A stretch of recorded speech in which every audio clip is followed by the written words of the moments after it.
Bonjour tout le monde, bienvenue dans ma cuisine. Qu'est-ce qu'on fait aujourd'hui? Aujourd'hui, on va explorer la courge poivrée. Ça, c'est une belle courge que j'ai cueillie dans mon jardin. Puis, on va l'utiliser. Alors, moi, j'ai déjà parti mon four à 425 degrés. Puis, on va regarder ensemble c'est quoi que ça nous prend comme ingrédient. Bien sûr, on a besoin d'une courge.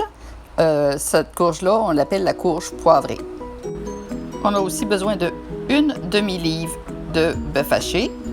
Si vous voulez mettre du porc, ça peut faire la même chose aussi. On a aussi besoin d'une boîte de soupe aux tomates, une demi-tasse de fromage râpé à votre choix, 2 cuillerées à thé de jus de citron, un oignon coupé en morceaux et 3 gousses d'ail hachées. Donc, on va commencer par préparer la courge. On va la couper en deux. Ça va aller mieux pour farcir que la laisser ronde, comme de raison. Puis ensuite, on va enlever les grains. J'ai oublié ma cuillère. Et voilà. Alors, moi, je conserve toujours mes graines parce que j'aime ça faire cuire mes grains au four. Puis les manger après. On va les vider. On va prendre les beaux gros mots aujourd'hui. Et vidons notre courge. Puis on va la mettre ensuite au micro-ondes 10 minutes dans le fond, pour la pré-cuire. Pour pas que ça prenne 3 semaines, 1 mois à faire notre repas. Donc, il y a de la chair après ça. Mon jardin, il donne donc des beaux légumes. Donc, les graines à terre partout.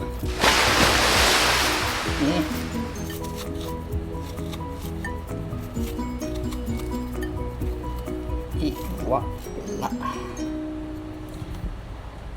Je m'occuperai de mes petits graines une autre journée. Puis là, on va les mettre dans une assiette.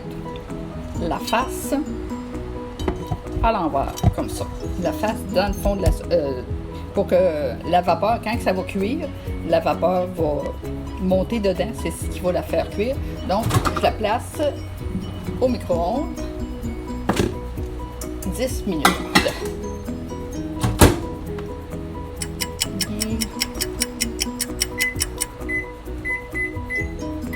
Et voilà. Puis qu'est-ce qu'on va faire pendant 10 minutes? On va préparer la garniture, voyons. Excusez-moi. Donc, on va se déménager de place.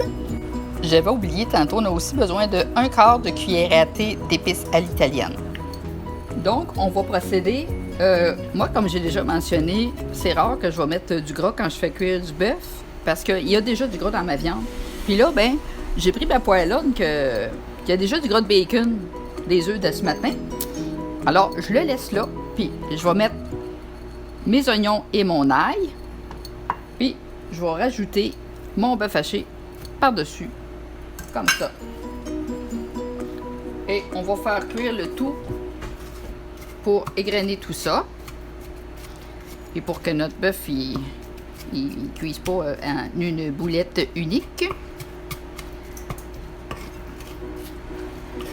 Comme vous voyez, là, j'ai pas attendu que ma poêle soit extra chaude, là. C'est pas bien bon. D'habitude, ça fait de l'eau, mais c'est pas grave. Si je veux manger à midi, faut que je m'active un little bit. Donc, on va faire brunir ça et on revient. Bon, ma viande, elle est prête. Alors, tout ce que j'ai à faire ensuite, c'est de rajouter mon jus de citron et ma boîte de soupe aux tomates. OK. Puis, ça va faire, dans le fond, la sauce pour que ça soit pas trop sec. C'est comme écrit dans le ciel que quand tu fais de quoi de farci, ça prend quasiment toujours de la soupe aux tomates ou de la sauce aux tomates. Donc, voilà.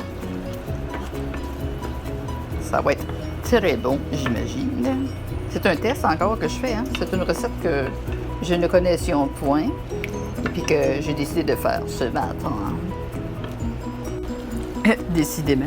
J'avais encore oublié mon quart de cuillerée à thé d'épices à l'italienne que j'avais oublié tantôt de vous présenter. Fait on va la mettre à la recette, comme ça. Fait que là, ma courge, le four micro-ondes, il vient d'arrêter. On va aller voir ça. Bon, bien, mes courges ont ramolli juste ce qu'il faut. Alors, je vais les mettre à mon plat. Je vais devoir lâcher mon cellulaire pour être capable d'y mettre dans le plat. Donc, moi, au niveau de cette recette-là, comme je vous dis, c'est un essai. Je trouve qu'il y a beaucoup trop de soupe tomate pour la quantité de viande qui est demandée. J'ai mis vraiment la quantité. Moi, j'irais probablement pour une demi-boîte de soupe aux tomates. Donc, je vais prendre ma cuillère à trous, là, et on va farcir nos petites courges. Fait que même si j'ai pas tout le bouillon, là, ça sera pas une grosse perte. Et voilà.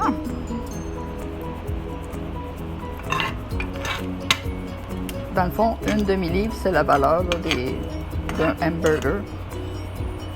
Je trouve que ça fait beaucoup de sauce. Mais ça va sûrement être très bon, par exemple, parce que ça sent bon. Bon. Fait que, morale de l'histoire, si vous faites cette recette, mettez pas toute une canne de soupe aux tomates. Mettez-en juste la moitié. Ça va être suffisant. Ça fait quand même des bonnes portions. Quand je regarde ça là, au niveau de la courge, manger une demi-courge complète. Là. Et ensuite, on avait du fromage. Ben, demi-tasse de fromage, bien, on va la répartir sur nos deux courges. C'est ça. Fait que ça va être quand même un repas qui est assez copieux. Parce qu'une demi-courge, on s'entend que c'est quand même beaucoup. Et avec le fromage en plus, ça devrait être très bon dans le trait celui-là. Alors, je vais enfourner ça. Et puis, on va revenir dans à peu près 10 minutes quand le fromage va être prêt. Et voilà. Moi, en fin de compte, j'ai remis un 10 minutes de plus parce que c'était pas assez fondu. Moi, j'aime ça comme ça, là. Tout bien doré.